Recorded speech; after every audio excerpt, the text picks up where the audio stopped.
For 30 years, the most powerful military on earth refused to do one thing. Every chairman of the Joint Chiefs, every Secretary of Defense, every military strategist who briefed the White House said the same thing behind closed doors. Do not go to war with Iran. It didn't matter who was president. Bush heard it, Obama heard it, Biden heard it twice in a single year when pressure mounted in 2024. The Pentagon's position never changed. Iran is not Iraq. It's 4 times the size. It has triple the population. Its geography is a nightmare for invaders. And most critically, it has the ability to shut down the single most important energy corridor on the planet. So the question that analysts across the world are now asking is straightforward. What happens when that resistance gets overridden? What happens when political calculation replaces military judgment? And what happens when the country on the receiving end turns out to be far more strategically capable than anyone in Washington publicly admitted? The answers to those questions are already unfolding, and they affect not just the Middle East, but every economy, every gas station, and every household budget on Earth. To understand how this situation reached the point it has, you have to understand the pressure campaign that ran for decades. According to multiple reports and confirmed by several former U.S. officials, there was sustained and aggressive lobbying to draw America into a direct military confrontation with Iran. The argument was always the same. The regime is fragile. A decisive strike at the top would cause it to crumble, hit the leadership, destroy the nuclear sites, and a new government friendly to Western interests would emerge from the rubble. The military never bought it, not because they were soft, but because they had studied the problem. Wargaming a conflict with Iran was something the Pentagon did regularly, and every simulation pointed to the same conclusion. You could bomb Iran. You could hit every known nuclear facility. You could take out every major government building in Tehran.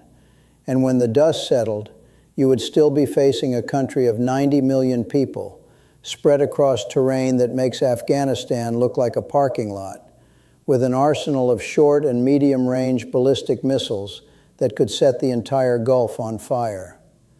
That assessment never changed. What changed was who was listening to it. Now here's where the strategic picture becomes genuinely alarming, and it's something most mainstream coverage has barely touched. According to military analysts and several defense officials who have spoken either on record or on background, Iran did not respond the way anyone in Washington expected. The assumption was that Iran would attempt to strike back at American military assets directly. Carrier groups, air bases, the kind of targets that the U.S. military is built to defend. Instead, according to multiple reports, Iran pursued what strategists call an asymmetric economic warfare strategy. Rather than going after the warships, they went after the money. Energy infrastructure across the Gulf became the primary target set.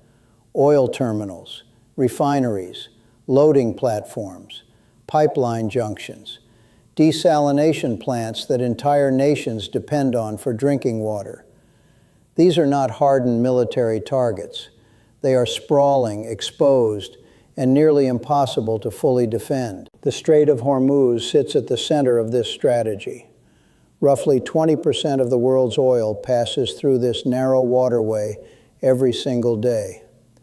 Iran controls the northern shore, and according to naval analysts, Iran has the capability to mine the strait, deploy fast attack boats, and launch anti-ship missiles from concealed coastal positions that would make any attempt to keep the strait open extraordinarily costly.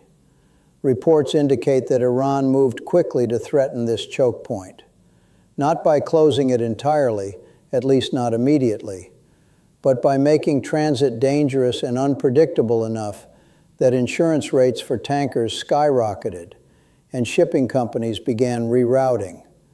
The effect was almost immediate. Global oil prices surged, and this was before any full closure. What makes this strategy so effective, according to defense analysts, is that Iran doesn't need to win a conventional military battle to achieve its objectives. It just needs to keep the pressure on long enough for the economic pain to become politically unbearable in Washington. And that brings us to the escalation problem that several prominent strategists have described as the most dangerous feature of this conflict. The concept that gets thrown around in Washington is escalation dominance. The idea that the United States can always go one step higher than its adversary, and that the adversary will eventually back down because they know they can't match American firepower. In theory, this makes sense. The U.S. military is the most powerful conventional force in history. But theory and reality have a way of diverging when the shooting starts. And the historical record on this point is remarkably clear. Air campaigns alone have never produced regime change, not once. The United States firebombed Tokyo on the night of March 10, 1945, killing more people in a single night than died at either Hiroshima or Nagasaki. The Japanese did not surrender. The U.S. then systematically firebombed every major Japanese city for the next 5 months. The Japanese still did not surrender. It took 2 nuclear weapons and a Soviet invasion of Manchuria to finally end the war. And even then, it was the Soviet entry, according to several historians, that tipped the balance more than the bombs themselves. In Korea, the United States essentially leveled North Korea from the air. Every significant structure was destroyed. The population endured devastation that is difficult to even comprehend today. The regime did not fall.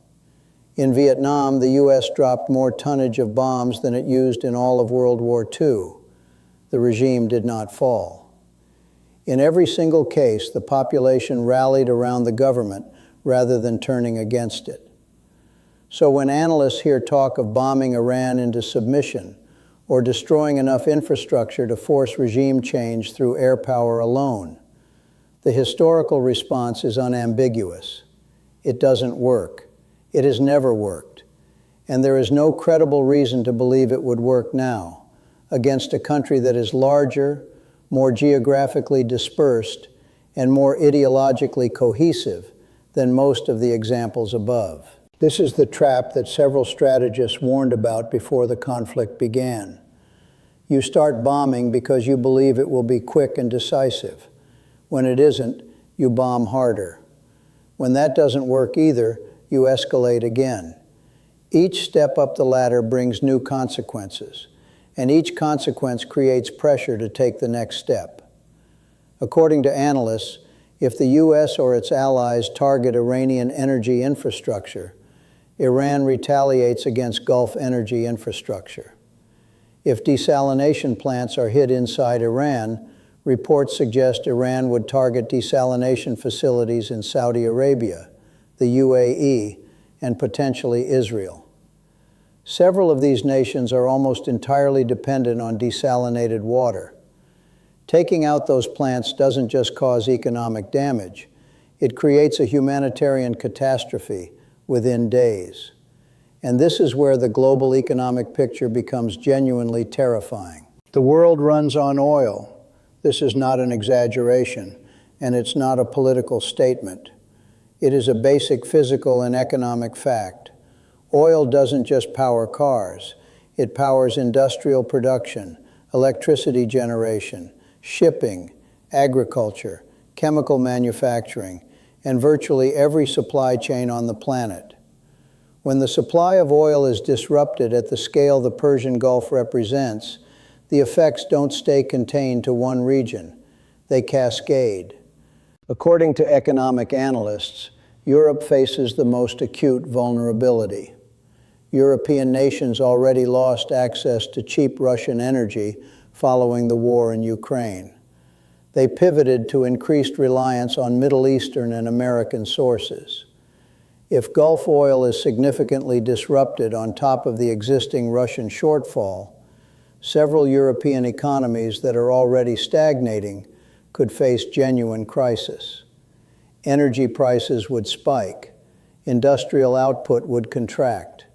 Inflation, which has only recently been brought under partial control, would surge again. Japan and South Korea are in an even more exposed position. Both nations are heavily dependent on Gulf oil imports and have limited strategic reserves relative to their consumption. A sustained disruption would hit their economies within weeks, not months. But the damage wouldn't stop with developed nations.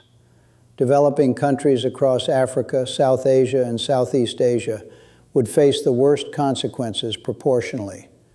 Nations like Nigeria, Pakistan, and Bangladesh, which are already managing fragile economic conditions, could be pushed into severe crisis by energy price shocks they have no ability to absorb. Several economists have used the word depression, not recession, depression.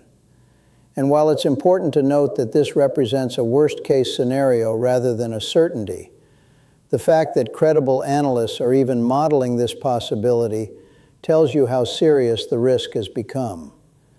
Now, there's another dimension to this conflict that hasn't received nearly enough attention, and that's the role of Russia and China. Both nations have enormous strategic incentives to see the United States struggle in a prolonged Middle Eastern conflict. This is not speculation. It is basic strategic logic that both governments have articulated in various ways over the past decade. A United States that is pinned down, burning through military resources, and facing domestic political pressure over an unpopular war, is a United States that has less bandwidth to focus on the Indo-Pacific or Eastern Europe. According to multiple intelligence assessments reported in Western media, Russia has been providing significant intelligence support to Iran. Satellite imagery, electronic signals data, real-time information about the positioning and movement of American and allied assets. This is exactly what the United States has done for Ukraine in its conflict with Russia. The symmetry is not lost on anyone involved. China's role, according to analysts, has been more focused on technology transfers. Reports surfaced before the current escalation that China had supplied advanced air defense systems and long-range radar capable of tracking stealth aircraft. If accurate, this would significantly complicate American air operations and reduce the effectiveness of what has traditionally been the U.S. military's greatest advantage, its ability to strike with near impunity from the air. And here's what makes this dynamic particularly concerning for long-term U.S. strategic planning. According to several analysts, Russian and Chinese support for Iran is likely to increase, not decrease, as the conflict continues. Both nations see an opportunity to accelerate the shift toward a multipolar world order. A decisive American setback in the Middle East would, in their calculation, fundamentally reshape how every nation on Earth evaluates the value of an American security guarantee, which leads directly to the situation facing the Gulf states.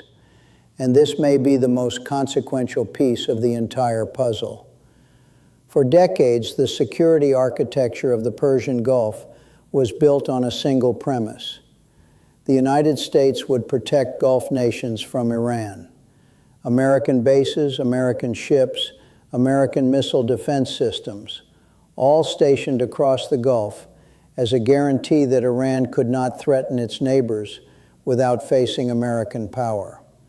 According to multiple reports, that premise is now being questioned more seriously than at any point in modern history.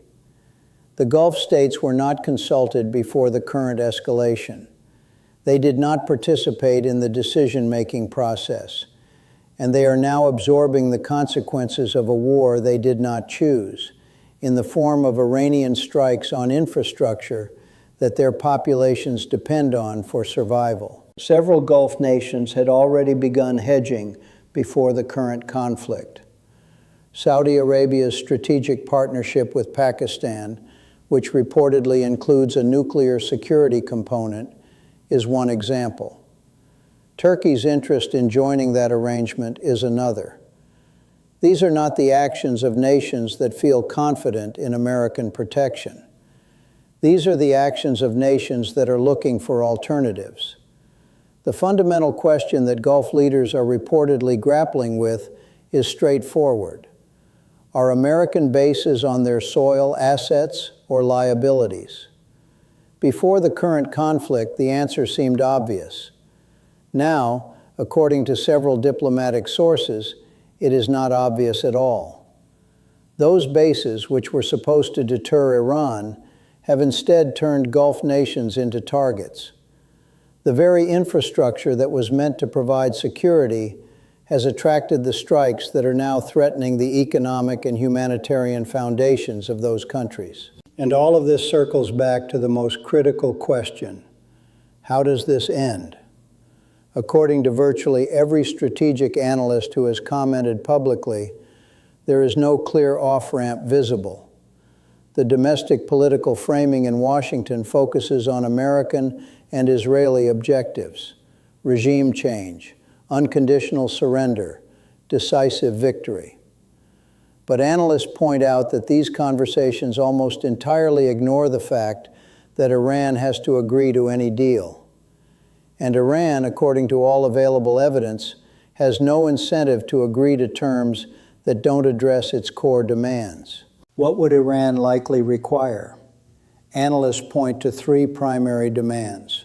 First, comprehensive sanctions relief. Sanctions have strangled the Iranian economy for years, and any deal that leaves them in place would be seen as a loss domestically. Second, security guarantees. Iran has been attacked twice in less than a year, according to reports. Any agreement that doesn't include credible assurances against future attacks would be rejected. Third, and most controversially, reparations.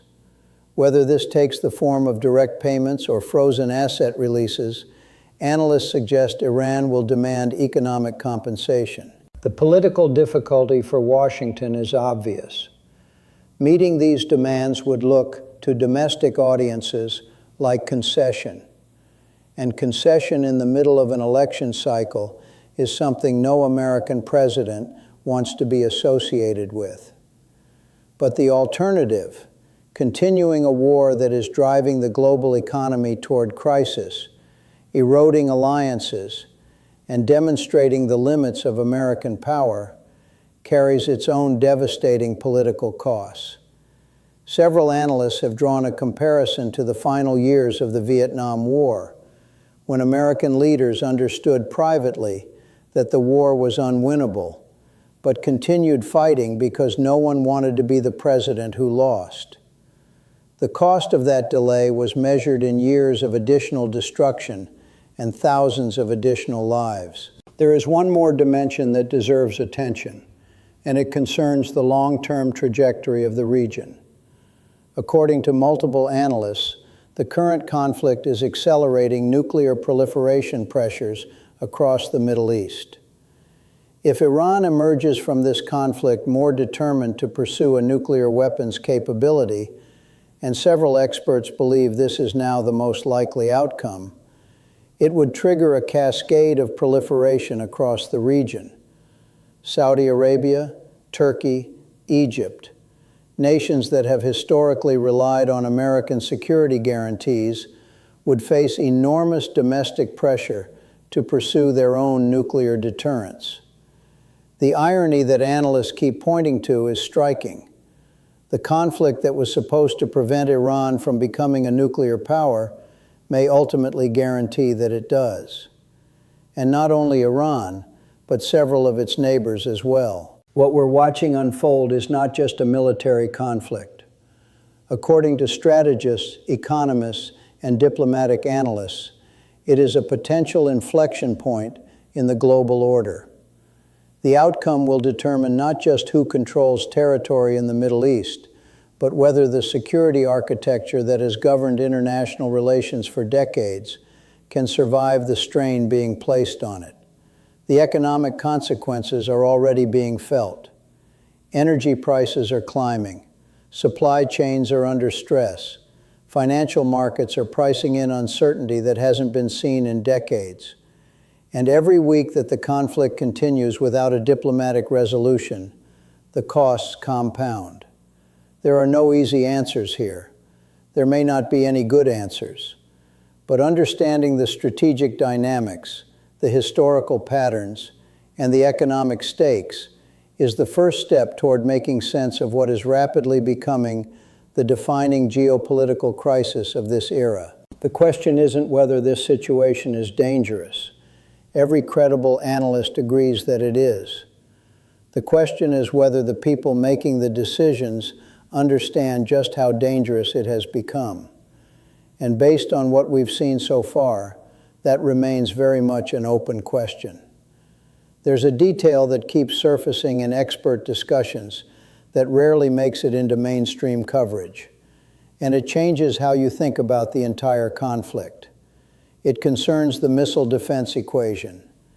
The United States and Israel operate some of the most sophisticated missile defense systems ever built. Iron Dome, David's Sling, Arrow, THAAD, Patriot batteries. On paper, these systems represent an impenetrable shield. In practice, according to defense analysts, they face a fundamental mathematical problem that no amount of technology can solve. Defensive interceptors are expensive. Offensive missiles and drones are cheap. Every interceptor fired costs anywhere from several $100,000 to several $1 million. Many of the drones being launched cost a fraction of that. And more critically, interceptors are finite. Once your stockpile is exhausted, there is no quick way to replenish it. Manufacturing these systems takes months, sometimes years. You cannot surge production overnight. Iran, according to military assessments, possesses one of the largest ballistic missile arsenals in the Middle East. Thousands of short-range missiles, hundreds of medium and long-range missiles, and an enormous inventory of drones that can be produced quickly and cheaply. The math is simple and brutal. If Iran launches enough projectiles in sustained waves, the defense systems run dry. And once they run dry, everything behind them is exposed. Several analysts have noted that reports suggest a significant portion of American interceptor stockpiles are being redirected to Israel, which raises a secondary problem. Every interceptor sent to Israel is one that is no longer available to protect Gulf installations or American bases in the region. This creates a zero-sum competition for defensive resources among allies who are all simultaneously under threat. This is not a problem that can be solved by building more interceptors, at least not in the time frame of the current conflict. It is a structural vulnerability that Iran appears to understand and is reportedly exploiting deliberately through sustained distributed attacks designed to exhaust defensive capabilities over time, rather than overwhelm them in a single strike. And this connects to a broader pattern that military historians have identified across centuries of conflict: the defender's dilemma. When you have to defend everything, you can defend nothing effectively. Iran doesn't need to know exactly where every defensive battery is positioned. It just needs to launch enough projectiles across enough targets to ensure that some get through. And in a target-rich environment like the Persian Gulf, where critical infrastructure is concentrated and exposed, even a small percentage of successful strikes can cause catastrophic damage. This is why several former military officials have described the current strategic position as fundamentally unsustainable. Not because American forces lack capability, but because the nature of the conflict favors the attacker in ways that no amount of defensive technology can fully offset. There's also the question of what this conflict is doing to America's broader strategic position globally. The United States maintains military commitments on every continent. It has security obligations in Europe, where NATO depends on American leadership. It has commitments in the Indo-Pacific, where China's growing military capabilities demand constant attention. It has partnerships across Africa, Latin America, and Central Asia. Every resource committed to the Middle East is a resource that is not available elsewhere. Every ship deployed to the Gulf is a ship that is not in the South China Sea. Every interceptor sent to Israel is one that cannot be positioned in South Korea or Japan. According to strategic analysts, this is precisely the scenario that both Russia and China have been hoping for. An America that is stretched thin, burning through expensive munitions in a conflict that produces no clear victory, while its global competitors use the distraction to advance their own positions. Several analysts have pointed to increased Chinese military activity around Taiwan in recent months, noting that it coincides with American attention being focused almost entirely on the Middle East. Whether this represents a deliberate strategy of opportunism or simply a coincidence of timing is debated, but the effect is the same. American strategic bandwidth is being consumed by a single conflict, while challenges multiply elsewhere. This is what strategists call imperial overstretch. It's a concept that has been studied extensively by historians, from the decline of the Roman Empire to the collapse of the British Empire to the Soviet Union's experience in Afghanistan. The pattern is remarkably consistent. Great powers decline not because they are defeated in a single battle, but because they commit resources to conflicts that drain their strength over time, while failing to produce strategic gains that justify the cost. Whether the current conflict will be remembered as a turning point in American global leadership, or simply another costly chapter in an ongoing story, remains to be seen. But the structural dynamics that analysts are identifying bear an uncomfortable resemblance to historical patterns that did not end well for the power at the center. What makes this moment different from previous American military engagements, according to several geopolitical analysts, is the speed at which economic consequences are materializing. In Vietnam, the economic costs accumulated over years. In Iraq and Afghanistan, the financial burden built gradually across 2 decades. In the current conflict, the economic shock has been nearly instantaneous because of the centrality of Gulf energy to the global economy. Markets have already priced in significant disruption, but according to several economists, current pricing may actually underestimate the risk because it assumes a relatively short conflict. If the situation becomes protracted, if the Strait of Hormuz remains partially or fully restricted for months rather than weeks, the economic models that analysts rely on enter territory that has no modern precedent. The last comparable disruption to global energy supplies was the 1973 oil embargo, which triggered a global recession, reshaped international politics, and fundamentally altered the relationship between energy-producing and energy-consuming nations. And that embargo involved a fraction of the supply volume that is currently at risk. So where does this leave us? According to the analysts, strategists, economists, and former officials who have weighed in, the situation is balanced on a knife's edge. There are scenarios in which diplomatic channels produce a resolution before the worst economic and humanitarian consequences materialize. There are also scenarios in which escalation continues, costs mount, and the conflict becomes the kind of generational strategic disaster that reshapes the international order.